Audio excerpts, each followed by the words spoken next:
Broncos lose 23-20 to the Los Angeles Chargers in SoFi to drop to 1-2. Once again, choked away a chance to put it away against a playoff team. But before we get too deep into it, I want to walk back and I want to go through what brought us to this point. Because this game did not start off close. First quarter, 3-0 Chargers. Second quarter, they made that 10-0. And it really looked like the offense was just not going to show up. Again, the offense was super sluggish out of the gate. Bo Nix could not get anything going. The offense couldn't get anything consistent. The only thing that had the Broncos had going for them was the fact that their defense was playing great.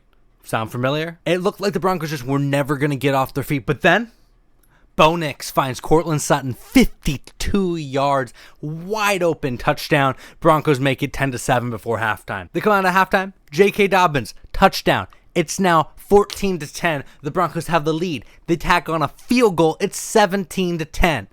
But that was where the fun stopped. Chargers tack on a field goal to make it 17-13, and the Broncos have a chance to put their foot on the Chargers' throat.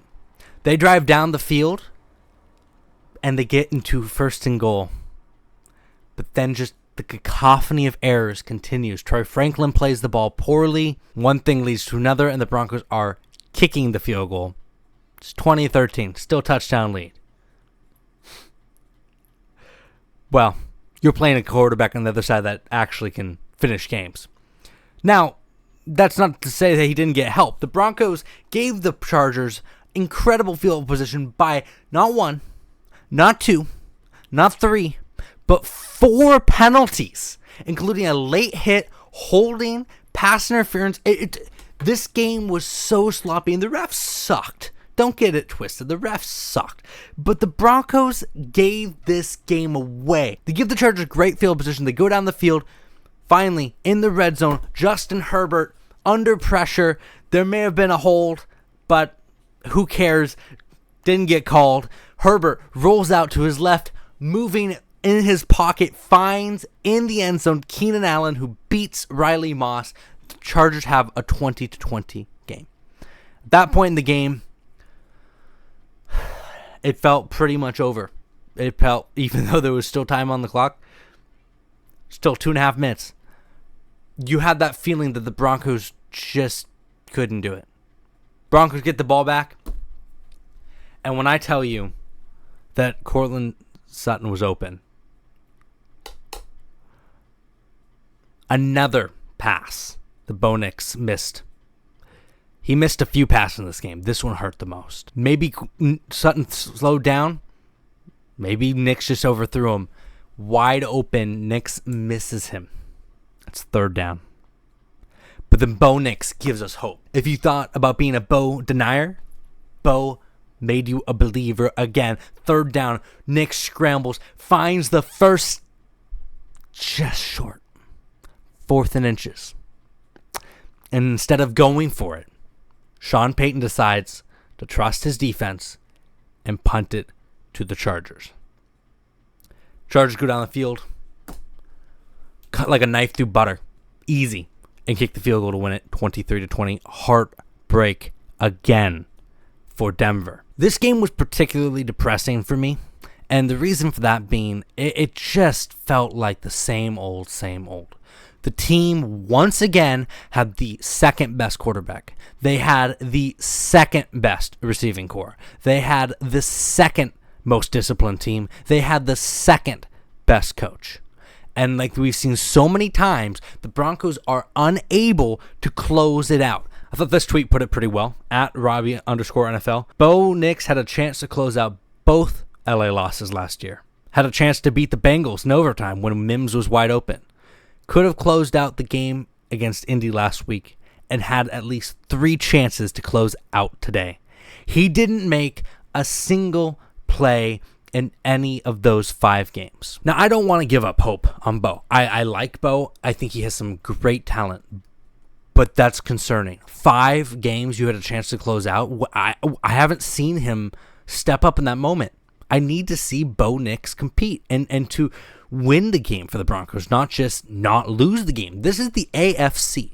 You have to play Josh Allen, Lamar Jackson, Patrick Mahomes, Justin Herbert. There is no easy quarterbacks on your path to a Super Bowl. You cannot be an average quarterback. You cannot be a decent quarterback. You cannot be a good quarterback to win in the AFC. You need to be a great quarterback.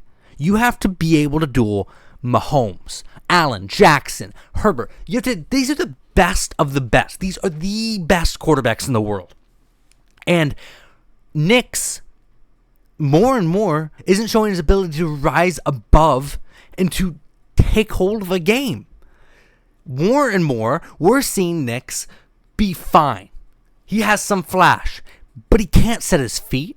He can't make the play when it matters. He's always just so close. He's always almost there. This team is always almost there.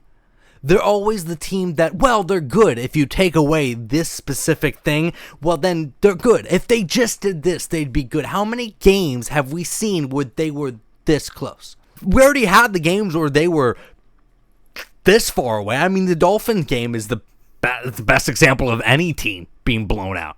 We've had the blowouts. We've had that. We are now in the monotony of being so close. I don't see how they get past that hump right now. Unless Bo Nix finds another gear, they can't. They're not going to find. And this, another problem.